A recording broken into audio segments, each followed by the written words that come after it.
સ્થાનિક સ્વરાજ્યના ઇલેક્શનો છે. જે રીતે અમરેલી જિલ્લા માટે લોકો સ્વયંભૂ રીતે બહાર આવી અને મતદાન પણ કરી રહ્યા છે. સ્થાનિક સ્વરાજ્યના જ્યારે ઇલેક્શન હોય ત્યારે સૌ લોકોને હું નમ્ર અપીલ પણ કરું છું કે આપણે આપણો મતદાનનો અધિકાર છે એ પ્રકારે આપણે મતદાન 100% કરવું પણ જોઈએ. કોઈ પણ વ્યક્તિએ મતદાન કર્યા વગર ના પણ રહેવું જોઈએ.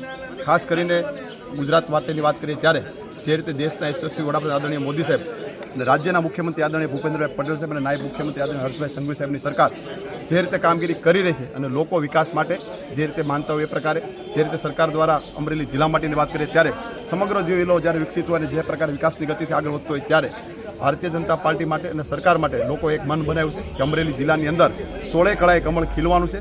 અમને અન્ય પાર્ટીના ઉમેદવારોને અન્ય પાર્ટીના લોકોને ઉમેદવારો પણ મળ્યા નથી. એ પ્રકારની પરિસ્થિતિનું વાતાવરણ અમરેલી જિલ્લા અને ગુજરાતમાં આપણે સૌએ જોયું છે. કારણ કે એક ઉમેદવાર 4 જગ્યાએ ઉમેદવારી કરે એ પ્રકારની પરિસ્થિતિનું નિર્માણ થયું છે. તાલુકાને કંઈક ઉમેદવારો મળ્યા નથી, અમુક જગ્યાએ અન્ય જગ્યાએ લડવા ગયા એ પ્રકારની પરિસ્થિતિ જ્યારે થતી હોય ત્યારે લોકોએ 100% મન બનાવ્યું છે કે અમરેલી જિલ્લાની અંદર ભારતીય જનતા પાર્ટીનું કમળ એ 16 કળાએ ખીલવાનું છે. એમાં કોઈ શંકા નથી.